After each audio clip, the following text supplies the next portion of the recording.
What is going on, everybody? Welcome back to NFL Turf Talk here on DSM Media's YouTube channel. If you guys are new to the channel, make sure to check us out on Twitter first at DSM_media. Hit that follow button. We greatly appreciate it. While you're over on the Twitter page, make sure to check out the link tree in our bio. It will take you to every social media platform. We are available on Instagram, TikTok, Facebook, all that good stuff. But if you guys want to be interactive throughout any of our shows here, or this week's episode, make sure to check out the new DSM Media NFL Turf Talk YouTube channel. It's the best spot to get your thoughts, comments, and questions pulled up on the screen here with your host. I am one half of them, Dylan Davis. You can find me on Twitter at DylanJD98. To my right, my faithful co-host Scotty. You can find him as well at Scotty Drown. Season 3, Episode 2. We'll be bringing you our top 10 running backs heading into the 2023 season, as well as breaking down the AFC West division and wrapping up the show with, of course, our AFC West fantasy draft. My man, happy Thursday, and what is going on? Happy Thursday, man. It's a good time to discuss running backs, given the climate. Yeah, I know. A little bit of a hot topic. Yeah, it's a very hot topic, and a lot of the names that we're going to see on these lists are part of the group that met on that group FaceTime or whatever that was, Zoom meeting that they met up earlier in this week to discuss the running back climate. Shortly after that, Saquon Barkley accepts a 1 year, $11 million contract. So he didn't stand tall on his words at all, which was surprising to me because he gets just a little bit more, if not even the same that I think he was going to get with the franchise tag. So really didn't make his point with that agreement, but nonetheless, I saw that Vegas earn it this year. I saw that Vegas offered Josh Jacobs 1 year, $12 million, and he turned it down. I also saw that like the day before their camp reported, he was on a flight leaving Vegas. Interesting. So who knows? A lot of running backs upset. That situation. Is Austin Eckler going to hold out this season? Exactly. That's a big question mark.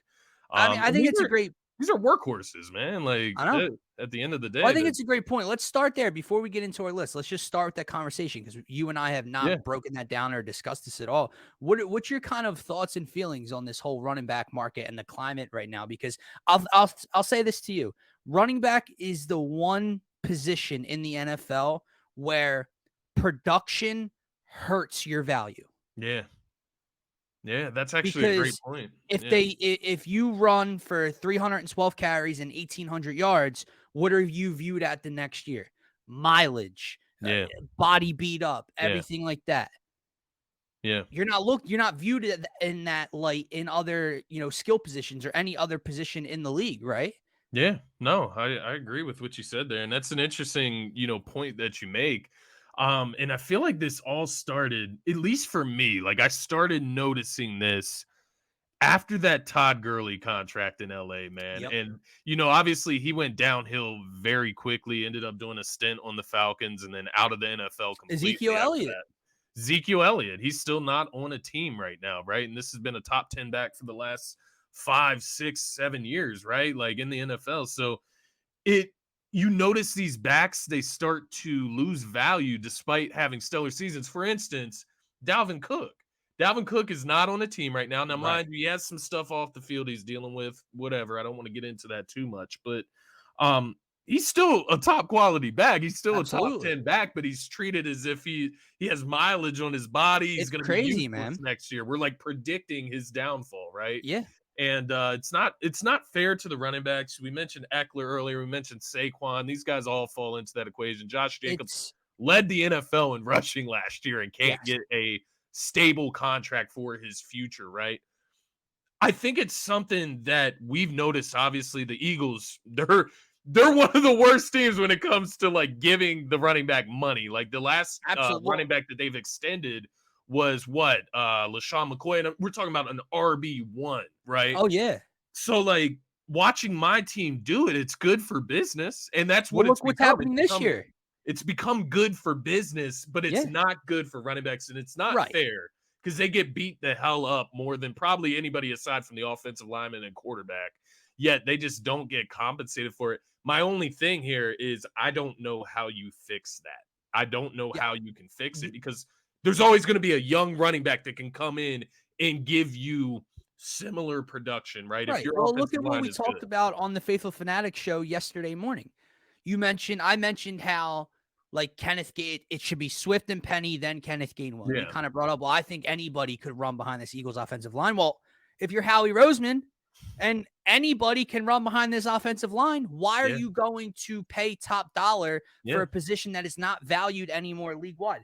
You mentioned the Eagles situation. He is paying 4 running backs the same dollar amount as Miles Sanders is getting this year in Carolina. Yeah. Former Eagle running back Miles Sanders. So 1,300-yard rushing great. Miles Sanders last year, right? It's great for the team. It's great for business, as you mentioned, when you're a fan and you're looking at our situation. Oh, Rashad Penny, Kenneth Gainwell, DeAndre Swift, Boston Scott. You get those guys for the same exact amount as Miles Sanders himself.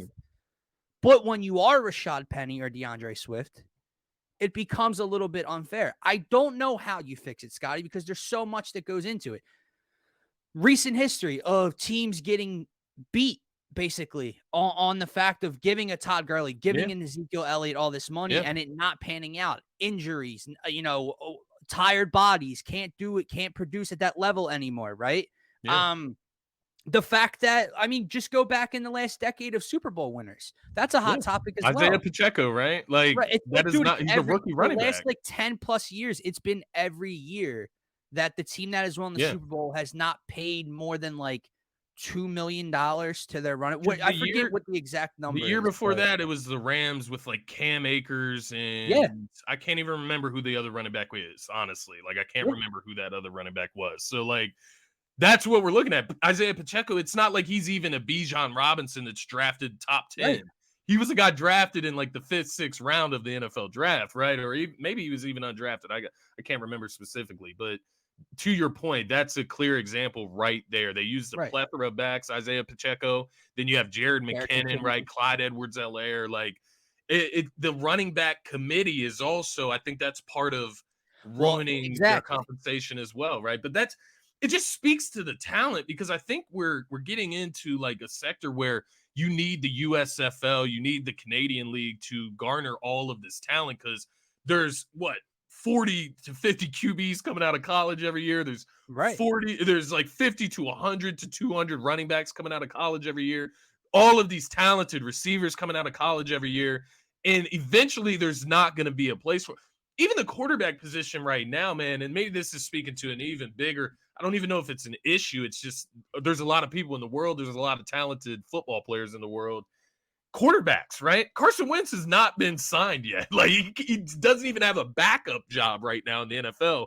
Maybe that's to his contract, what he's asking to be paid or his role on the team. But still, man, it feels like all of these positions are being polluted with just high talent. You can replace the talent with young talent and move on, right? We've seen the Eagles do it. They're disposable.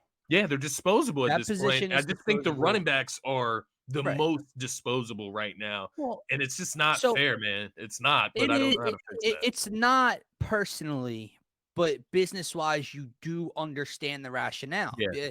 And especially the way that the league has shifted into a spread amount passing league. Yeah. It's not 2004 anymore, where you're going to line up with 2 tight ends in an I formation. There's a fullback, and you're going to run the ball 30 times a game. It rarely happens. Unless you're the Tennessee Titans, you're not running the ball to one guy 28 plus times a game. And how has that worked for them? Really? Like, Derrick Henry has had monster season after monster season. They've made won one playoff game. But AFC champion and Super Bowl, like, it has not accumulated, man. No. And so it's not fair to the position. Like I said, it's the only position in the league where your production hurts your value in the future and long term. But as organizations, you understand it. I will say this. The one thing where I think teams are taking advantage is in the situations like, well, CMC isn't a good example because he got paid, but CMC, that caliber, Austin Eckler involved in the passing game, Saquon Barkley, 30% of their offensive production. Those are outliers, right? Those guys do deserve nice contracts because they contribute in other ways. They're not just You're right.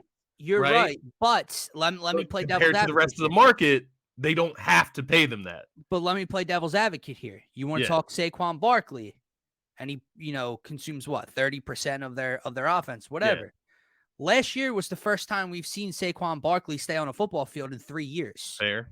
Christian McCaffrey is hurt every year. Even though he got paid, he's hurt every year. That's fair. That's the issue, right? Yeah. It's fair, but it's not. Like, it's a very, I don't know. Yeah, it's not our job of a conversation, because it's like on one side you want to slam the table and say, how is it fair that Daniel Jones is getting $50 million from the Giants and Saquon Barkley can barely get 10, but you understand the why as a fan. Healthy. Who has the most chance to get injured, right? Running back and probably offensive, defensive lineman at the end of the day. So exactly. Yeah, I agree. They're the most risk. With that said, let's get into our top 10 list of the running back position heading into 2023, okay? And starting at number 10, I'll throw this back to you here in a second, but I'm going to go with a kid who I loved last year. I picked him up in fantasy in 2 of my leagues. I love his dual threat ability, his ability to catch the ball out of the backfield, and that is Travis Etienne. I will say, having him at 10 was very difficult because this running back group, Scotty, was much deeper in that 8, 9, 10, and down list than the quarterback room was, right? Absolutely. We were struggling to figure out who the hell is number 10 on this on the quarterback list, right? Running back, I mean, you could make an argument that probably up to like 15 or 16 could arguably be number 10, right? But I'm going to go with Etienne because of the upside and because of what I think his production and value will be this year. Obviously, they moved on from James Robinson in the middle of last season. He kind of became the premier back rookie year. Buddies with, Clemson buddies with his quarterback, Trevor Lawrence. And I think his production will uptick this year. He had 220 carries last year, rushed for over 1,100 yards, 5 touchdowns, but he also caught 35 balls for over 300 receiving yards as well last year. I think Travis Etienne will be a focal point in this offense. Again, having those wide receivers, Calvin Ridley comes in. I think Travis Etienne will be a top 10 running back this year. I like that pick. I like Travis Etienne a lot. My number 10 is going to reside in Green Bay. That's going to be my man, Aaron Jones. Obviously, last season totaled up over 1,500 yards total between rushing and receiving. Only 2 rushing touchdowns. They went ahead and started using A.J. Dillon a lot more in that department, which is fair enough. He's the bigger body back. In the receiving game, he had 5 touchdowns, so that's their weapon to use in that type of philosophy. I think with Jordan Love, though, this season, they're going to rely on that running game a lot. Going to have now, uptick for A.J. Dillon, if that happens, and it may happen, right? But I think there's going to be enough room in this offense. And I think Aaron Jones is talented enough that he should not lose his snaps to affect it that heavily, right? I think he should be able to put up similar, if not better, production. And he should, honestly, between A.J. Dillon and himself, they should both get more carries this season. There's no Aaron Rodgers in that offense. You need to protect Jordan Love. So I'm going to go with Aaron Jones. We know what that wide receiver room looks like. Yeah, man. I mean, I know Doubs is coming back, Christian Watson, but these guys are still young. They're learning, and they're going to be playing with a first-year quarterback. Yeah, doesn't matter how long he's been in the league. He is a first-year quarterback at the end of the day. So I'll throw some respect on Aaron Jones. Had a good season last year. He's been good the last couple of years, man, but he's one of those running backs where when is his downtick coming, right? Like you're just waiting for him to go into that regression, but he just got a new contract, I believe, last offseason as well. Right. So this is year 7 for Aaron Jones right now. Yeah, so coming up. We'll see, right? This could be the year where he falls off. I think he'll still be used heavily, though. I'll follow you up at number 9 with Aaron Jones. I agree with you. It's a very tricky spot here because he does share the backfield so heavily with A.J. Dillon. People were having arguments the last year or two, really last year and a half, about who's the better running back of that duo. I go with Aaron Jones, and he's very interesting because he's Jalen Hurts-like to me in the fact that it's very easy to look at the numbers and say 2 touchdowns. Yeah. When people talk about Jalen Hurts passing touchdowns, well, are you forgetting about the double-digit rushing touchdowns for Jalen Hurts as well? Well, all those numbers count the same for Aaron Jones as well. Exactly. So 7 total touchdowns. Yeah, it's a little down. Yeah. But not a lot of running backs get double-digit touchdowns anymore, right. because of the committee and everything like that. So yeah, he ran for over 1,100 yards. And again, we're talking about going into 2023. I do think you'll see an uptick in production, an uptick in carries. They're going to have to rely on that running game. I agree with you. Agreed, man. And it's funny because we're flip flopping 9 and 10 because I got Travis Etienne at number 9 for a lot of the same reasons you've already listed, man. He does it in both ends of the both facets of the offense, right? He does it in the passing game, or the receiving game, I should say, and the rushing game. And he was top 10 rusher last season, even being his first year in the NFL. I know he wasn't necessarily a rookie, but missed his whole first season with, I believe it was a torn ACL, comes back last season, becomes a top 10 rusher in NFL. On top of that, as we mentioned, great receiving threat. I like Travis Etienne. I think that whole Jacksonville Jaguars offense takes a level up in production. So a lot of these guys, you saw I had Trevor Lawrence at number 5. I think that helps Travis Etienne Absolutely as well, right? Getting Calvin Ridley helps Travis Etienne. So I think he's primed for a big year, man. Absolutely, man. At number 8, I'm going to go with a guy who's currently a free agent, but visiting a team out in New York today, and that is Dalvin Cook. This dude, I think I even still have him low. I think Dalvin Cook, you can make an argument that he deserves to be higher on this list. This dude is, out of all the running backs, he's being the most disrespected and quote, blackballed in the league right now, man, because he's what, 26 years old, maybe 27 years old? Damn, he's only 26, man. 26 years old, dude.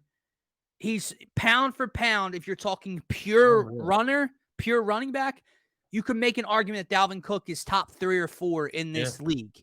Yes, he has some health issues, but he deserves to be higher. He even deserves to be higher on my list probably. But the fact that he doesn't reside on a team yet, and I don't know what his supporting cast and offensive line looks like, I'm not going to bump him up a bit above any of these guys. But Dalvin Cook is definitely still inside my top 10 and probably higher than number 8.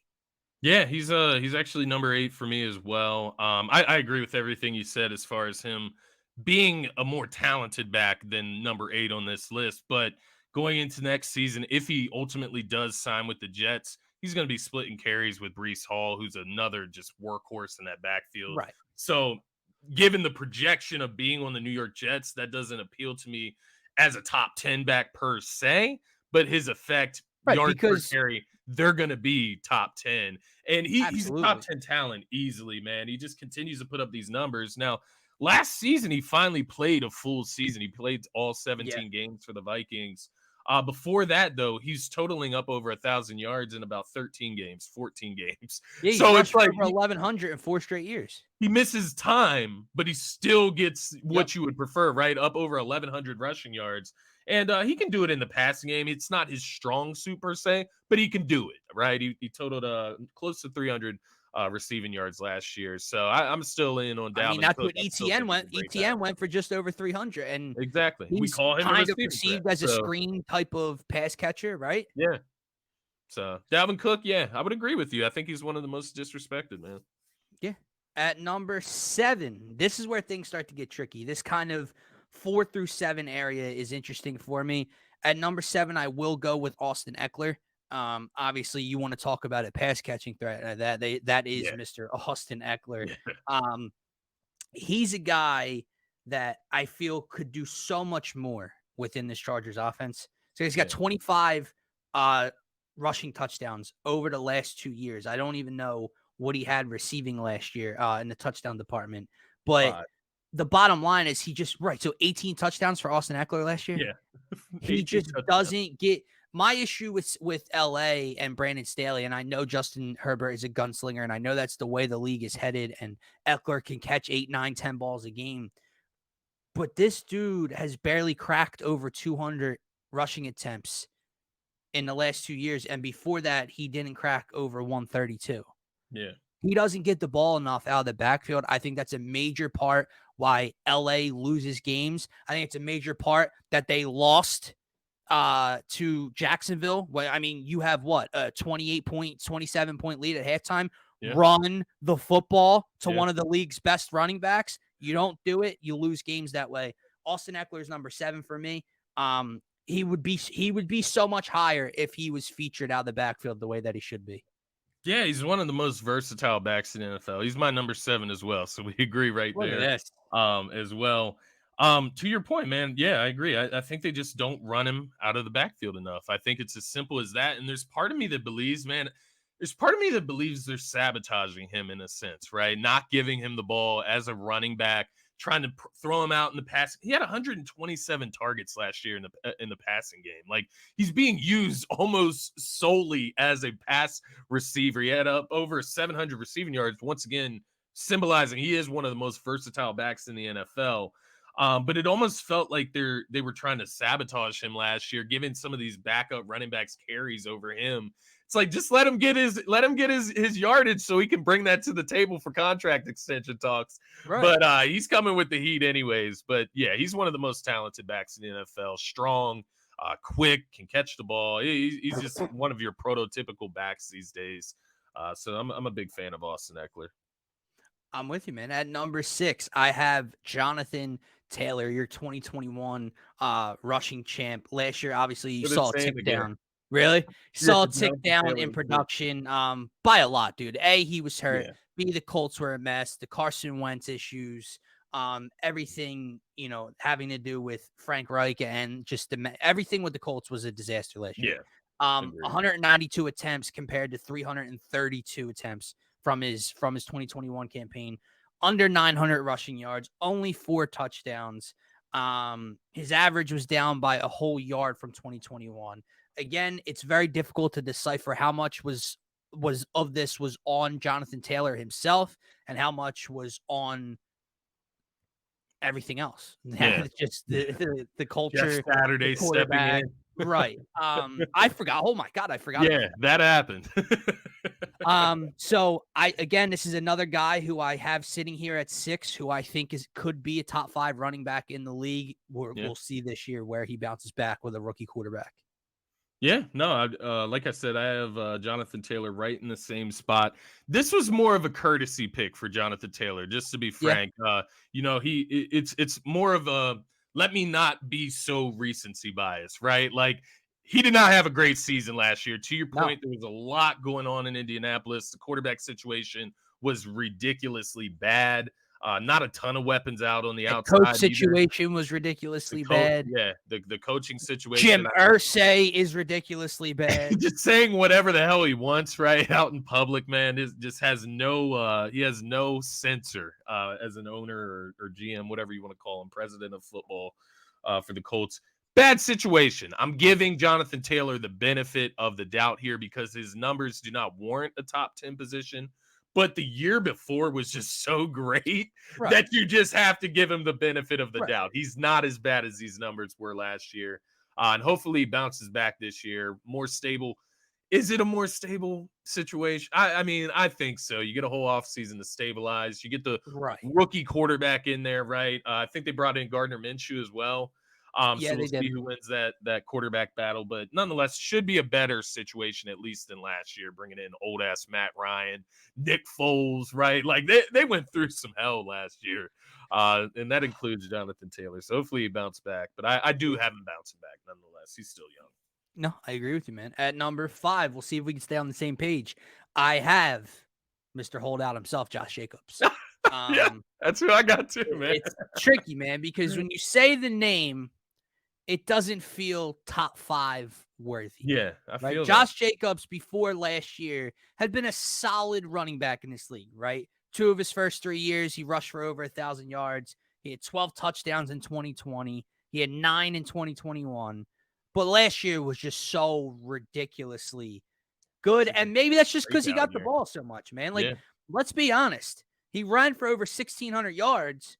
He carried the ball 340 times. Like, his average per carry was only 0.4 more yards than Jonathan Taylor's average per carry. Yeah. And we just trashed Jonathan Taylor for last year's performance. Fair. So how much was Josh Jacobs was a great fantasy running back last year, but this one, I'm going to give him the nod at 5 because of what the numbers tell me. And with a Jimmy Garoppolo in there this year, if he reports to Vegas, I think Josh Jacobs is going to get the ball over 300 times again. But I'm not sure. I'm kind of backtracking myself here. I'm not sure he is top 5. It's tough, man, because he was like. Let me ask you: do you think Josh Jacobs is better than Austin Ekeler? I know I'm totally contradicting my list right here, but do you think he's better than Austin Ekeler? If you were picking a team, who would you rather have? Yeah, I think I would, just for today's NFL, I'd probably take Austin Ekeler. It's the way Eckler's used, though, right? Like, he just doesn't get the usage. Like, yeah, that because these are projections for next year, to be fair to ourselves as well. And I'd imagine, and I do think that Josh Jacobs is going to touch the ball 320 times into the ground, right? He's on a franchise tag. If he plays, they're going to run him into the ground. And he's faced with the conundrum, man, because the other side of that, I know we talked earlier about the running back situation, the climate for them in the NFL right now. If Saquon Barkley or Josh Jacobs did stand up for themselves and say, sit out this season, right? We saw what that did for Le'Veon Bell. It didn't improve anything. Nothing good came of that either. So I do think Josh Jacobs ultimately ends up playing for the Las Vegas Raiders this year. And I think they run him into the ground. I think they're going to put his usage to full extent and give him the ball just about as much as they did this past season. And he did lead the league in rushing. Like, to be fair to him, had 400 receiving yards as well. So he totaled up over 2,000 yards total from scrimmage. But to your point, talent-wise, do I think he's better than some of the guys below him? Right. No, not necessarily. But he is a good running back. He's borderline great running back, I would say. And he did live up to the usage, right? He was able to put his body through that. But to your point, that depreciates value. He's going into his 5th or 6th season, I believe. So he's getting to that point, right, where it gets sketchy. And he's not a guy that has stayed fully healthy throughout his career either. He's been beat up. So he comes with those concerns as well. But got to give him the nod based on last year, based on his role going in. Well, because, Scotty, in the beginning of the year, weren't they talking about cutting or trading Josh? Yeah, Eagles fans were like, get into this situation, right, where they had to pay him. They didn't want to get into that situation with him. Then he leads the league in rushing. Now what do you do? You franchise him. So.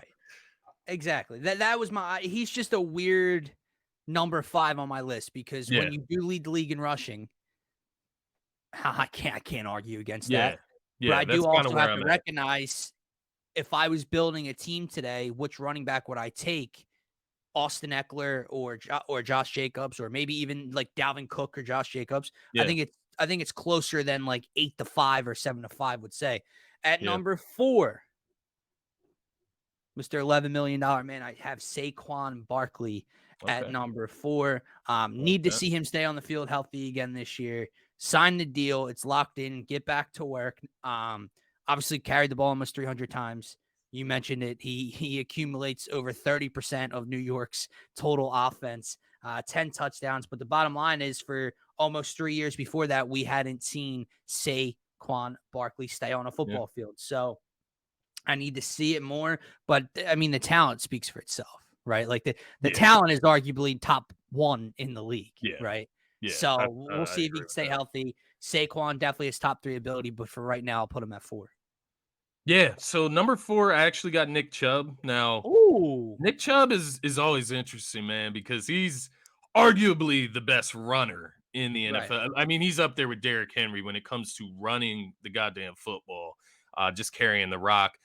The receiving game, and mind you, his production doesn't say that, right? It doesn't say that he's uninvolved in the passing game. They took Kareem Hunt out of the equation a little bit more last season, which I thought is good for Nick Chubb because he just needs to touch the rock on it. Even with Deshaun Watson there, he just feed that man the ball. He is a workhorse. It is the level of versatility, and maybe I'm being a little discrediting to Nick Chubb by putting him forward because, like I said, I do think he's arguably the best runner in the NFL. It's just the passing aspect that puts these other players above him. I feel you. But if you got Nick Chubb in your top, I'm not gonna sit here and argue about that. Nick Chubb's one of my favorite running backs in the league. Came in 3rd in rushing the football last year, just to be clear. Had 13 touchdowns. I believe he had close to 300 receiving yards. So he's right in the tier of these other running backs as well. So it's not like he's deficient there. It's just not his calling card, I guess. But maybe I'll pay attention to him a little bit more in that area this year just to see if I'm on point there. Yeah. No, I can't argue with anything you said, especially when for the first 10 minutes of the show, we talked about how the league is changing and how it's a passing league, and that's what's affecting running backs in this day and age. So I don't argue against anything you really said, but at number 3, top 3 stuff for me, man.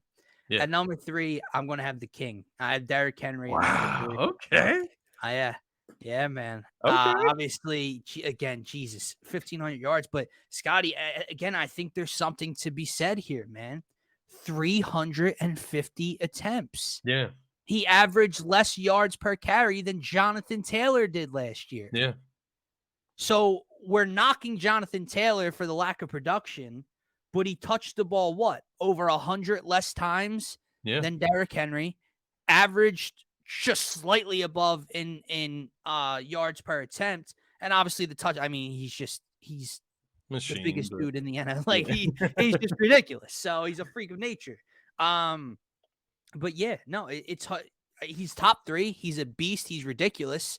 But I don't think he's better than the top 2 I have on my list as a pure running back. That's fair, man. And you could also just calculate he's been in the league 3. It's gonna be 9 7 years? So this is gonna be year 8 on his body. Yeah. He's 29 years old. Is this the year? This is where we're at with running backs, man. I'll say this to you. I watched a decent amount of Derrick Henry for fantasy purposes last year, and he's still a monster. Yeah. He had 13 rushing touchdowns, right? He ran for over 50. But if you watch those games, and again, we know the quarterback and offensive situation in Tennessee, so it's much easier to stack the box when you're assuming it's going to Derrick Henry in the backfield. But when you watch those games, he looks a little slower than he used to, man. Yeah, I will agree there, man. He looked a little more easier to tackle last year. Yeah. So we'll see if that continues to be a trend this year. Number 3 for me is going to be Saquon Barkley. So I have him a spot just ahead of where you have him at number 4. Saquon, I just look at the pass catching ability, the reliance on him in the offense. In my opinion, he is the Giants offense. Daniel Jones is solid. He's a good running quarterback. He's an accurate quarterback. But without Saquon, the danger of the offense doesn't feel there, right? They have no explosive receivers, in my opinion. They did add Darren Waller. We'll see how that, transpires within the usage rate in the offense. But Saquon Barkley, if he's healthy, they're going to use the hell out of him, right? Like you mentioned earlier, 30% production rate in that offense. Up over 1,300 rushing yards, 10 rushing touchdowns. Was 4th in the league in rushing last year, had over 300 receiving yards as well. I think he missed 1 game last season, which was, to be fair, the most games that I think he's played in his career. And that is the concern that comes with Saquon, is injuries. It's as simple as that. Can he stay on the field? But when he is on the field, when you ask me what type of back or what back would I want my offense to have, for instance, put Saquon in the Eagles offense. I mean, that's disgusting. It's ridiculous. And maybe he doesn't get injured in that offense because he wouldn't be used as much. I think the production would go up in a sense, though. But to that point, I love Saquon Barkley's game. Hate the Giants. Hate the way they're treating him in reality. But he is injury prone, to say the least. But he comes in number 3. Next season, stay healthy. I think he's going to be in the top 3, top 5 running backs as far as I agree. I'll say this to you. I think 1 through 7 that we have right now, that includes Jacobs, Taylor, Eckler, Saquon, Chubb, all these guys. Yeah. I think those are your kind of solidified top 7, and any one of them have the ability to be top 3. I agree with that. I think there's example like Jonathan Taylor. If he has a bounce back year, like Jonathan Taylor was the number 1 running back going into last season because of the year before, right? The year before that, Derrick Henry was the number 1 running back going into the season. So they flip-flop based off of health, production, and we're saying all this. That's why they're not being paid, because of how much it changes, man, because of all these factors. It's crazy as you talk through it, right? This is why, though. Yeah. At number 2, I have CMC. Wow. Okay. So I know who number 1 is. So I have Christian McCaffrey at number 2, and I understand he is the ultimate weapon when he is on the football field. Last year was the first time we really saw him stay healthy all year. Obviously traded in the middle of the season from Carolina to San Francisco, ran for over 1,100 yards, 8 touchdowns. including the postseason, the dude caught almost 100 balls. Caught almost 100 balls last year. Scored 6 total receiving touchdowns, 5 in the regular season. He's the ultimate weapon. But why do we give, like, I'm doing it myself, putting him at number 2 right now. I know where you have him because you haven't listed him yet. We give him some kind of pass. And I don't know why. Because we're talking about health and staying on the field and how it's hurting some of these guys. My God, 3 years in a row, he couldn't stay on the field. 2020, 225 yards. 2021, 442 yards. It's weird, man. He gets someone, because, like I said, it's just the idea of Christian McCaffrey healthy. And that's why you make these lists, right? Because you're expecting these guys to be on the football field. So that's why he gets the pass. But my thing is, if we're going to say it hurts Derrick Henry or it hurts Jonathan Taylor or whatever, Dalvin Cook, then it should hurt Christian McCaffrey. He's just such a dynamic, that's what it is, threat weapon on the field. I mean, again, I want to say that number one more time. He ran for over 1,100 yards and over 240 attempts, and he caught almost 100 passes for 6 touchdowns and over 800 receiving yards. Like, he put up better receiving numbers than a lot of wide receiver 2s. Yeah. So that's why he's at number 2, but he definitely comes with health concern. Yeah. Maybe that's the thing with all these guys except for Nick Chubb, right? As I'm looking at my list, I mean, Eckler stays pretty healthy. Dalvin Cook's a guy, injuries. ETN missed a whole season his first year. Aaron Jones stays pretty healthy. But yeah, it's an overlying concern for all of these guys. Number 2 for me is Derrick Henry. I went with Derrick Henry here. Once again, I said he's arguably, with Nick Chubb, the best pound for pound runner in the NFL. To your point, he did slow down a little bit. And as you raise that point, it does concern me a bit, given Tennessee's offensive situation. Now they add D-Hop to the equation, right? But the quarterback still worries me. It's just very dependent on Derrick Henry. And until that offense doesn't become that, I don't know how successful that team's going to be. I agree. And like I said, this is year 8 for Derrick Henry. King Henry gets ran into the ground every single season that he stays healthy. I mean, is it time for him to go downhill?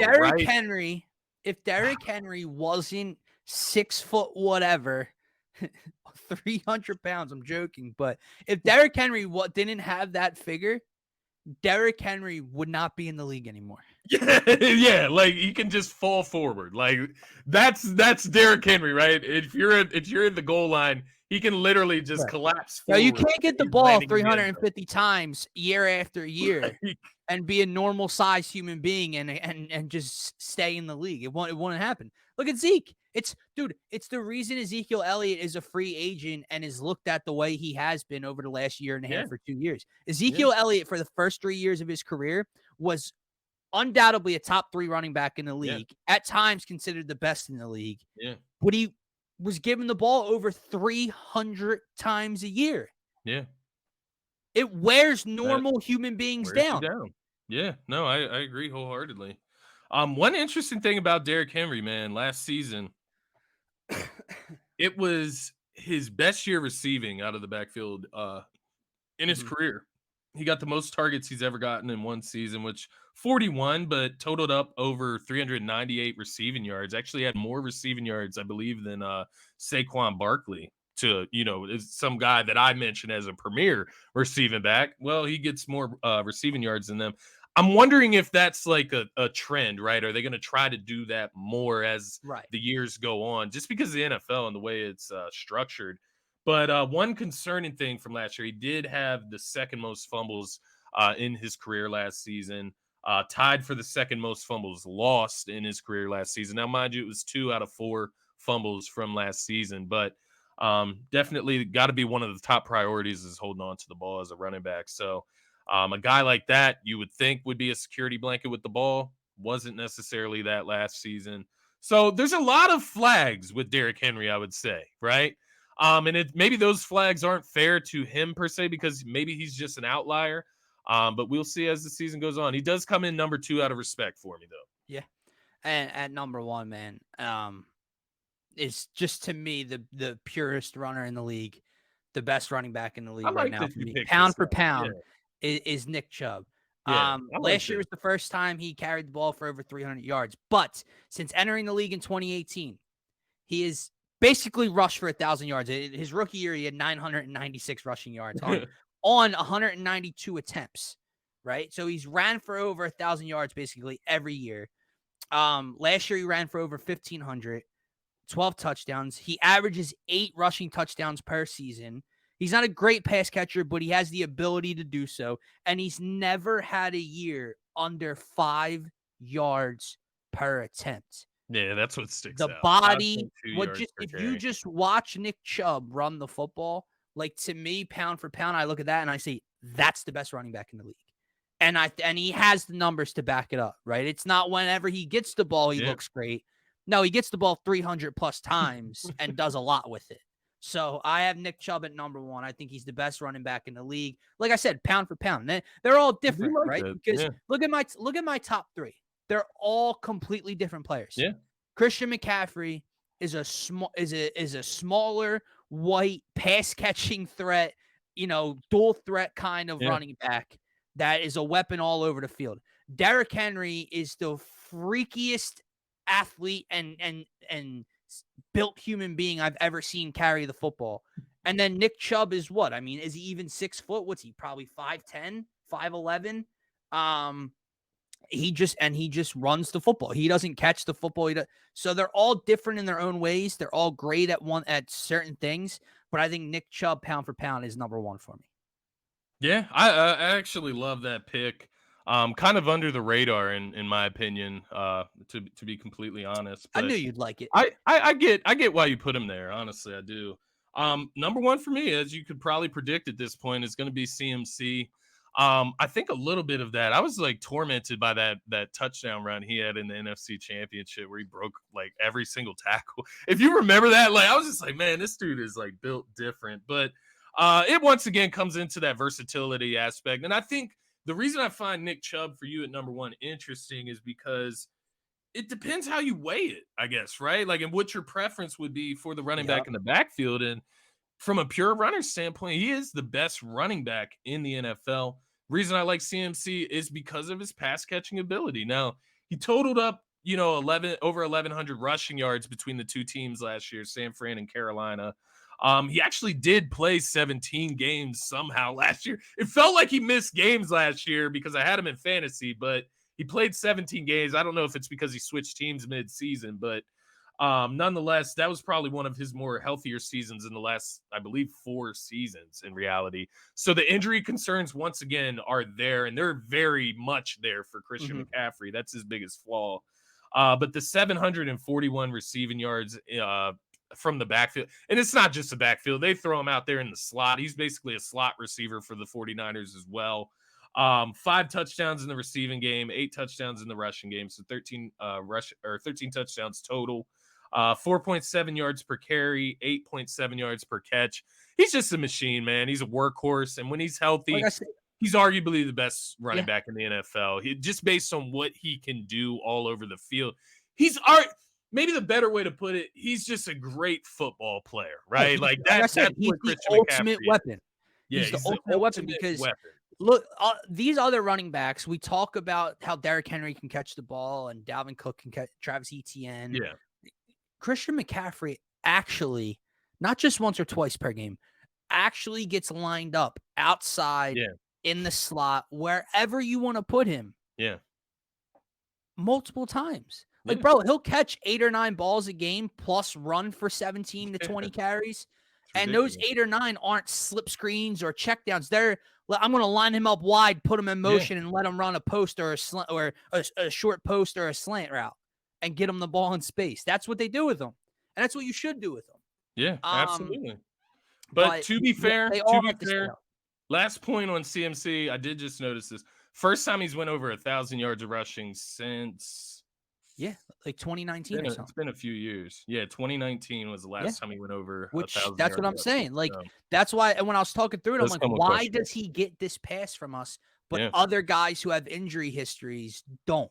Because maybe the pass isn't from last year, but the pass, because we had him in the top 3, top 5 last year, right? Like going into last season. Right. So that, you know, that's giving a pass right there. Maybe the pass isn't from last season, but it has to stick in your mind. Like, is this guy going to be able to suit up on Sunday? Yep. No, I agree. That is going to wrap up our top 10 running backs heading into the 2023 season. We'll get those posted